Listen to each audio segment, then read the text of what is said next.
오늘 하나님 말씀 보겠습니다. 함께 볼 하나님 말씀은 마태복음 5장 3절부터 12절까지의 말씀입니다. 마태복음 5장 3절부터 12절까지의 말씀, 제가 가지고 있는 성경으로 오면에 있습니다.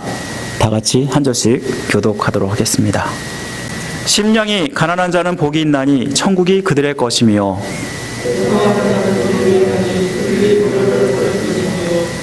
온유한 자는 복이 있나니 그들이 땅을 기업으로 받을 것이며,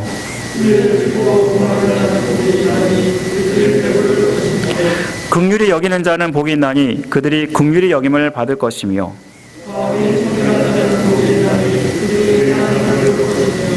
화평하게 하는 자는 복이 있나니 그들이 하나님의 아들이라 일컬음을 받을 것이며,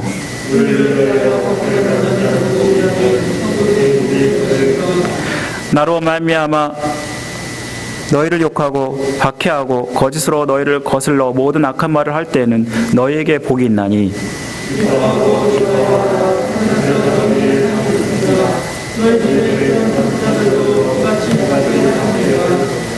아멘. 우리 계속해서 팔복에 대해서 살펴보고 있습니다. 우리 올해 2021년을 맞이하면서 우리 2021년은 복 있는 삶을 살기를 원합니다. 그래서 오늘은 온유한 자의 복이라는 제목으로 하나님 말씀을 나누기 원합니다. 모교회 여전도 회장으로 있는 그 이름도 유명한 땅사람 집사님이 있었다고 합니다. 부동산 투기가 한창 기승을 부릴 즈음 한몫 잡으려는 땅 집사님은 이번 주일에 여전도에 헌신 예배가 있는 것도 잊어버린 채 일주일 내내 열심히 땅을 보러 발품을 팔고 다녔습니다. 이윽고 문제 주일 여전도의 헌신 예배 시간이 되었습니다. 그런데 아무런 준비도 하지 않았습니다. 땅 집사님은 급하게 찬송가를 찾아서 사회석에 올랐습니다. 무사히 틀리지 않고 신앙 고백을 한 후에 찬송을 부를 시간 거룩하고 자신 있게 한마디를 했습니다. 우리 모두 찬송가 108평을 부르겠습니다. 온통 머릿속이 땅에 대한 생각이니까 이 집사님이 이것 때문에 나온 반응일 것입니다.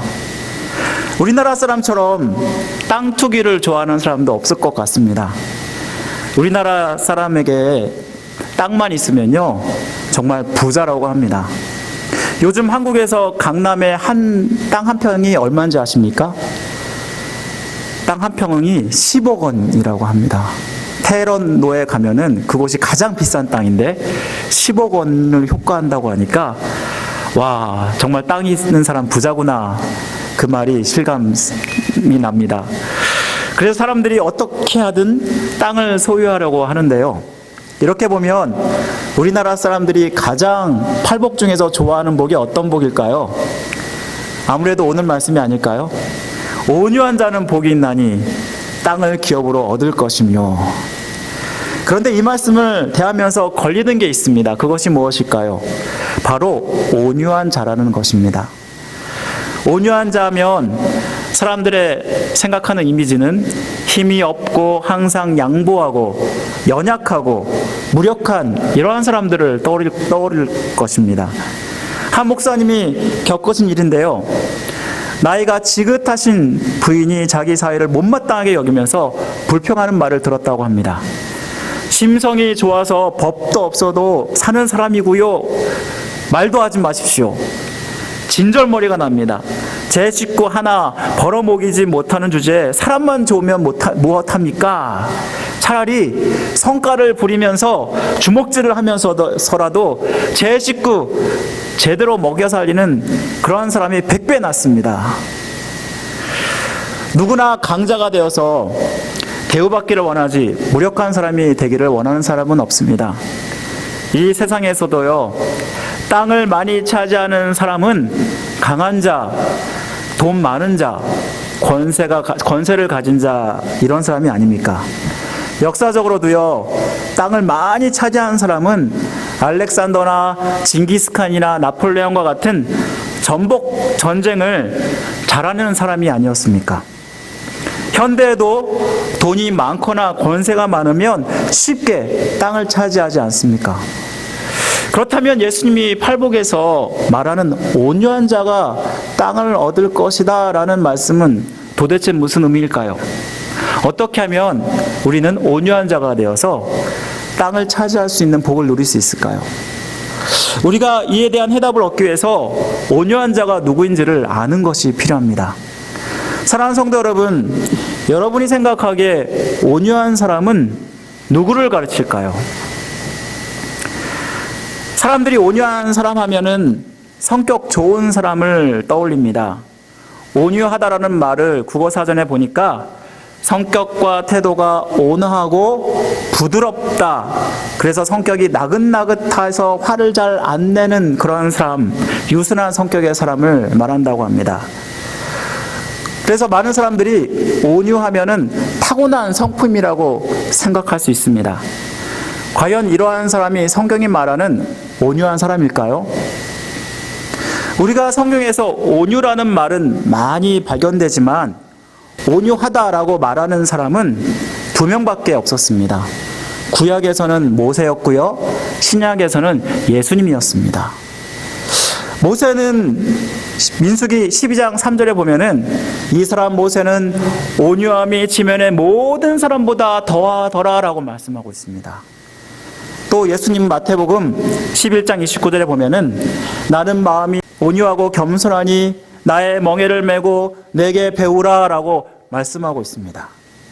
우리 예수님은 하나님이 보내신 하나님의 아들이시기 때문에 그렇다고 쳐도 모세가 정말 타고난 성품이 온유한 자였나요? 그렇지 않습니다. 출애굽기에 보면 모세는 정말 다혈질의 사람이었습니다.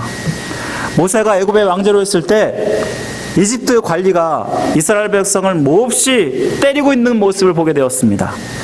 욱하는 성질을 참지 못해서 결국은 이 이집트 관리를 죽여버리는 사건이 일어납니다. 그런데 이 사건이 들통이 나서 미디안 광야로 도망가게 되고 거기서 40년간 숨어 지냈던 사람이 모세가 아닙니까? 이 말은 온유함이 타고나는 선천적인 것이 아니라 후천적인 성품임을 우리에게 말씀해 주는 것입니다. 이는 팔복에서 예수님을 믿는 사람이라면 모두 가져야 할 성품을 말합니다. 우리가 원래부터 가지지 않는 성품인데 그렇다면 성경이 말하는 온유는 무슨 의미일까요? 어떻게 하면 가질 수 있을까요? 예수님이 팔복 가운데 말씀하시는 이 온유라는 말이 원어로는 프라우스라고 합니다. 예수님은 온유한 자에 대한 말씀을 시편 37편 11절에 다윗이 한 말씀을 인용하고 있습니다. 그러나 온유한 자들은 땅을 차지하며 풍성한 화평으로 즐거워하리로다. 여기서 온유한 자들은 히브리어로는 아나빔이라고 합니다. 이 아나빔을 신약에서는 프라우스라고 번역을 한 것입니다. 여기서 아나빔이라는 단어는요, 아나부라는 동사에서 나왔는데 압제하다, 힘들게 하다라는 의미를 가지고 있습니다. 다시 말하면 온유한 자는 가난한 사람, 고통받는 사람, 겸손한 사람, 온순한 사람이라고 번역할 수 있습니다. 이 시편 37편은 다윗이 악인과 의인을 대조하면서 악인의 멸망을 탄원하는 내용입니다. 하나님을 경외하지 않는 악인 때문에 이 선인이 다윗이 고통을 겪게 되는데 그럼에도 불구하고 온유한 사람은 악을 행하는 자에 대해서 불평하지 않고 불의를 행하는 자에 대해서 시기하지 않는 모습을 이야기합니다. 하나님께서 진실로 악한 자를 끊어줄 것을 믿고 잠잠히 참고 기다리는 모습을 이야기합니다. 우리 안에서 이를 가능케 하신 분이 누구십니까? 성령 하나님이십니다. 성령 하나님은 마치 우리 인생의 조련사와 같다라고 할 수 있습니다. 야생마들이 그 등에 사람이 올라타면 어떻게 해서든지 막 흔들어대면서 이 사람을 떨어뜨리려고 합니다. 이 야생마도 그런데 이기지 못하는 사람이 누군지 아십니까? 숙련된 조련사라고 합니다. 조련사는 이 야생마를 끝내 이기고 마는데요, 오랜 시간이 지나지 않아서 그처럼 날뛰던 그 야생마도 숙련된 조련사에서 얌전해지는 것을 봅니다. 이것이 바로 오늘 온유한 사람이라는 프라우스라는 단어입니다. 성령 하나님이 우리 안에 오시면 성령 하나님이 우리의 성품을 통제하시고 균형을 잡아주시는데, 이때 거칠고 난폭한 성품이 따뜻하고 부드럽게 온유한 성품으로 바뀐다는 것을 말합니다. 그래서 우리가 맺어야 할 성령의 9가지 열매 안에는 온유라는 것이 들어있는 것입니다. 갈라디아서 5장 23절에 이렇게 말하죠. 오직 성령의 열매는 사랑과 희락과 화평과 오래 참음과 자비와 양성과 충성과 온유와 절제니라고 말하고 있지 않습니까? 이는 온유한 성품은 정성적으로 타고난 성격을 말하는 것이 아니라 예수 그리스도를 믿고 예수 그리스도를 만난 사람 안에서 생겨나는 성품을 이야기한다는 것입니다. 따라서 예수님이 영이신 성령님을 나의 마음 가운데 모신 모든 그리스도인이 한 사람도 예 없이 갖게 되는 그 성품이 바로 온유의 성품이라는 것입니다. 많은 사람들이 예수님 만난 후에 자기가 많이 변했다라고 말합니다. 특별히 자기 성질이 많이 죽었다라고 말을 합니다. 한국의 초대교회 시절에 중요한 역할을 담당했던 김익두 목사님에 대해서 제가 이전에 이런 예화를 들은 적이 있습니다. 젊은 시절 그가 얼마나 장안에 난폭하기로 소문난 깡패였는지 모릅니다. 사람들은 그를 보기만 해도 슬슬 피해버리고 말았는데, 그러던 어느 날 하나님 말씀을 접하게 된 그는 말씀으로 인해서 회개하여 새 사람으로 거듭나게 됩니다. 그는 자신의 변화를 사람들에게 알리고 싶었지만 아무도 그를 상대해 주지 않았습니다. 그래서 그는 한 가지 좋은 방법을 생각해냅니다. 마을에 자신의 부고장을 내는 것이었습니다. 그가 죽었다는 소식에 사람들은 모두 기뻐했습니다. 얼마 후에 그는 표지가 까만 책 하나를 들고 마을에 나타났습니다. 그를 본 사람들은 그가 변화되었다는 것을 알았습니다. 늘 험상궂게 일그러져 있던 그의 표정은 온화한 미소를 띠고 있었고, 입만 열면 튀어나왔던 욕설은 오간데 없고 항상 다정다감한 음성으로 바뀌어져 있었습니다. 한 번은 그의 변화에 대해서 도무지 믿겨지지 않아서 사람들이 그를 시험해 보려고 숨어 있다가 그에게 꾸정물통을 뒤집어 쓰여버렸습니다. 그러자 그는 물을 닦아내면서 이렇게 말했습니다. 당신은 옛날에 김익두가 죽었다는 사실을 기뻐하시오. 만일 그가 살았다면 당신은 지금 성치 못했을 것입니다. 하지만 지금의 김익두는 옛날과는 다른 사람이고 다시 태어난 사람입니다. 그렇습니다. 우리가 예수님을 온전히 믿으면 온유한 사람으로 변하지 않을 수 없습니다. 예수를 온전히 믿는다는 것은 우리가 성령 하나님의 다스림을 받는다는 것입니다. 저는 기독교인보다 기도를 많이 하는 사람은 없다고 생각합니다. 내 이웃을 변화시켜 주옵소서, 교회를 변화시켜 주옵소서, 정치를 변화시켜 주옵소서.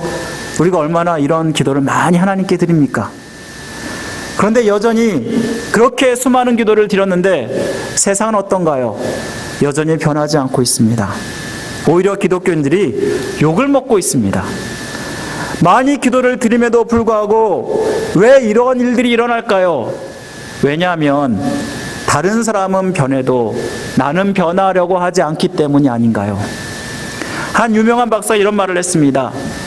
내가 청년 시절에는 세계를 변화시켜달라고 기도를 드렸다. 또 중년이 돼서는 내 이웃을 변화시켜달라고 기도를 드렸다. 그런데 70세가 되어서는 오직 하나님이여 나를 변화시켜 주옵소서라고 기도하고 있는 나의 모습을 발견하게 되었다. 기도를 하면 할수록 정작 기도해야 하는 것은 바로 나 자신의 변화라는 것을 말씀하는 것입니다. 내가 변해야 이웃이 변하게 되고 내가 변해야 세상이 변하게 되기 때문입니다. 만일 주님을 오랫동안 믿고도 나의 삶에 변화가 없다면 심각한 문제가 아닐 수 없습니다. 예수님을 믿기 전이나 예수님을 믿은 후나 이전과 똑같이 여전히 죽지 않는 그러한 성질과 혈기로 살아가고 있고, 욱하는 성질을 가지고 화를 내고 비방을 하고 폭력을 행사하고 있다면 우리는 전혀 성령 하나님의 다스림을 받고 있지 않다라는 것입니다. 그렇다면 성령 하나님의 다스림을 받는 사람은 어떻게 살아가야 될까요? 이는 두 가지를 우리에게 말씀해 주고 있는데, 먼저는 성령 하나님의 다스림을 받는 사람은 어떠한 상황 속에서도 하나님의 뜻을 기다리는 사람이라는 것입니다. 이 말은 스스로 힘으로 악인을 물리치려 하지 않고 하나님의 역사를 기다린다라는 것입니다.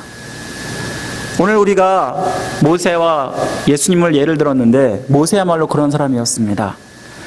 모세가 민수기 12장 3절에 보면은 모든 사람보다 온유하다고 평가받는 그 이유가 무엇이었습니까?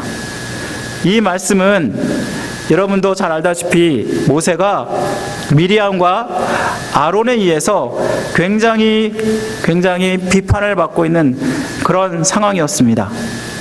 그런 상황 가운데도 이 모세는 침묵하고 있는 것을 우리는 보게 되는데, 모세가 왜 비판을 받았습니까?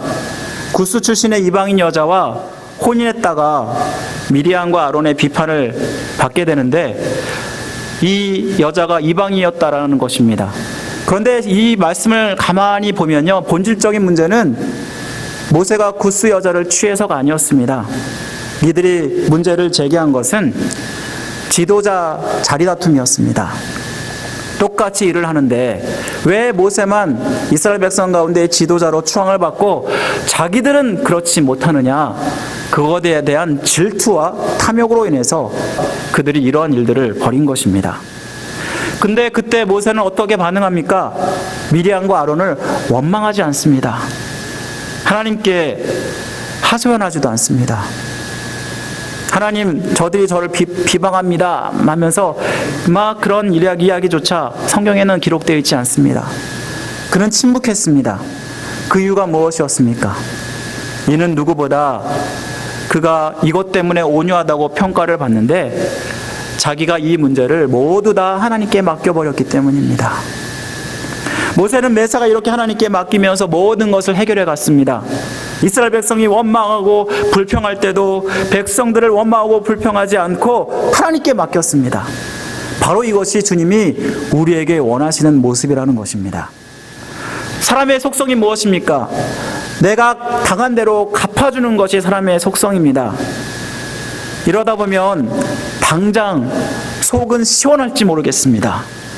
그런데 우리가 악을 악으로 갚으려 하면 어떤 일이 일어나는 줄 아십니까? 또 악을 낳게 된다는 것입니다. 우리가 운전하다 보면 한 번쯤 다른 사람과 사소한 시비가 붙게 되는데요, 가령 내 차 앞으로 끼어들지 못하게 간격을 줄이거나 고속도로 1차선에서 정속 주행하는데 상대방이 막 뒤에서 상향등을 켜고 경적을 수없이 누리고 또 갑자기 서해운전을 하고 갑자기 급제동을 밟고 가다 서다 한다 그러면 이것 때문에 얼마나 화가 납니까?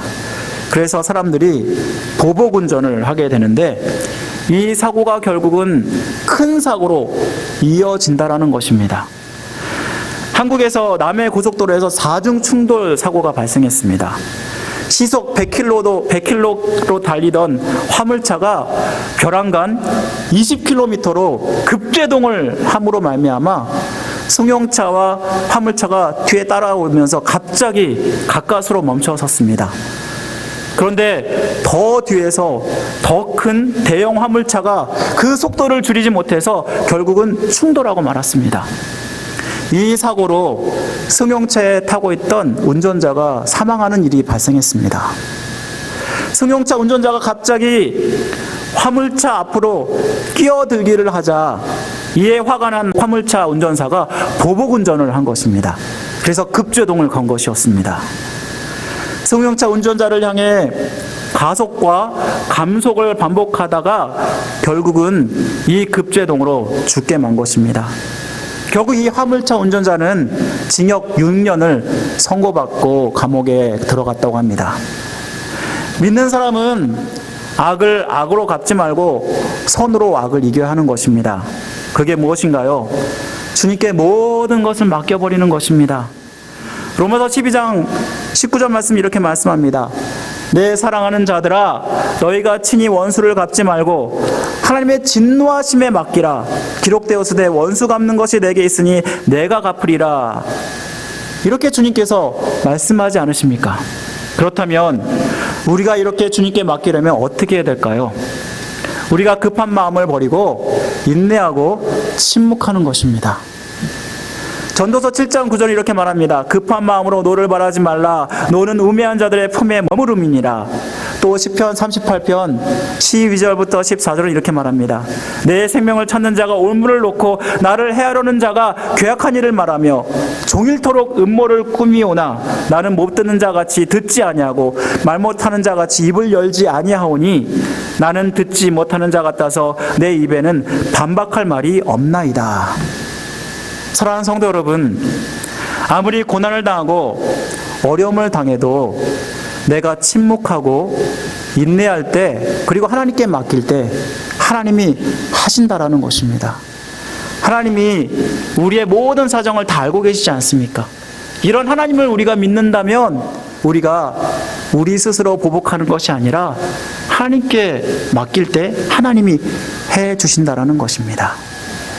두 번째로, 우리가 온유한 자로 산다는 것은, 그래서 성령 하나님의 다스림을 받아서 그렇게 살려면 상대방의 처지에서 생각하는 사람이 돼야 한다는 것입니다.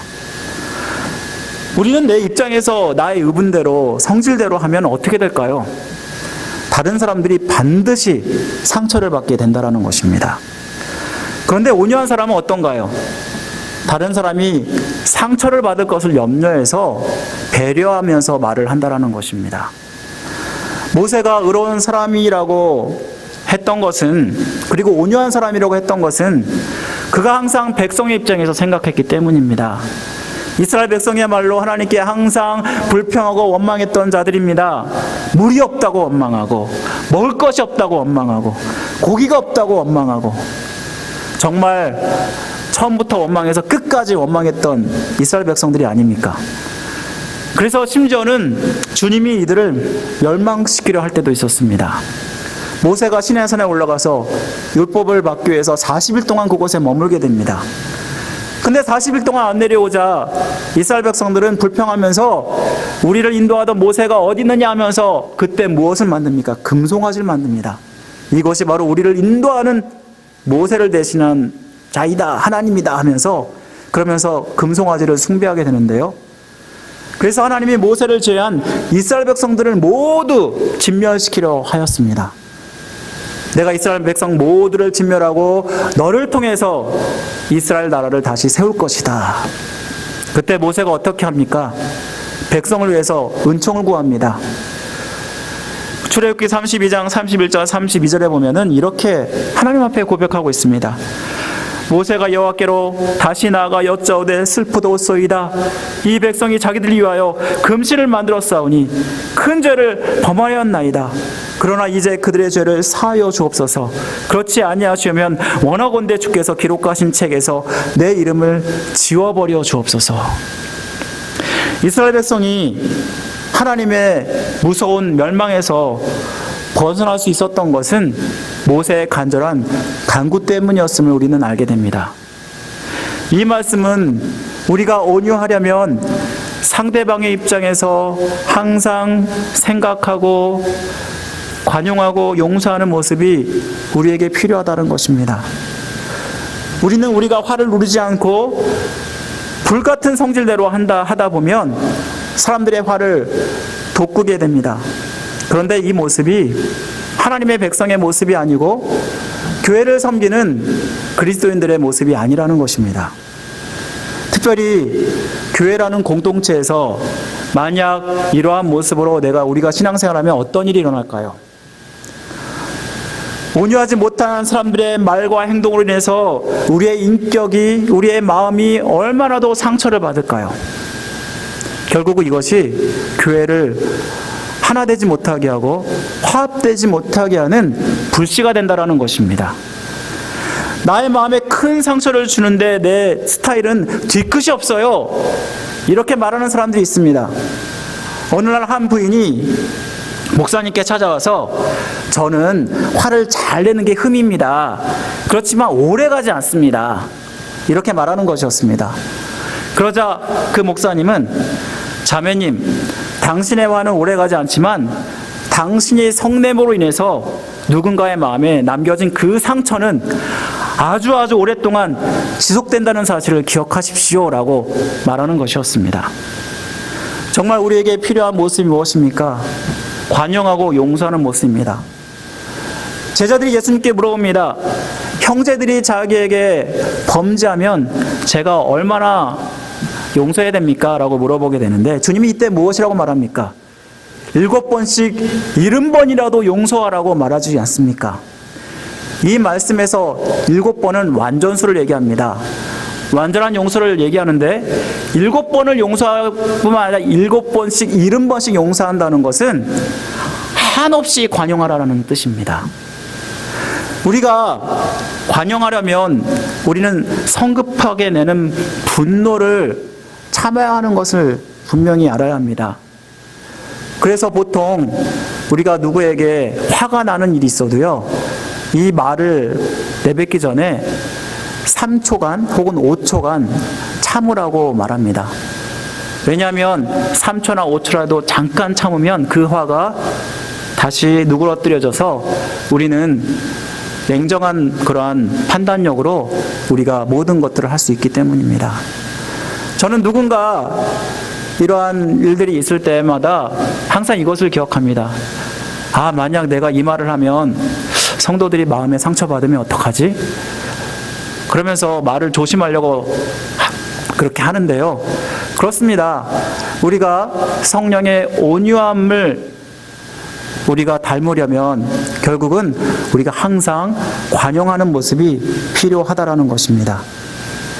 믿음의 조상 아브라함이 그렇게 살았습니다. 아브라함의 종들과 그의 조카 롯의 종들 사이에 소돔 고모의 땅을 에워싸고 갈등이 생기게 되는데 아브라함은 어떻게 합니까? 롯에게 양도를 하게 됩니다. 그가 먼저 좋은 땅을 선택하도록 기득권을 포기합니다. 그에게는 온유함이 있었다는 것을 이 말씀은 보여준다는 것입니다. 사랑하는 성도 여러분, 우리에게는 정말 온유가 필요합니다.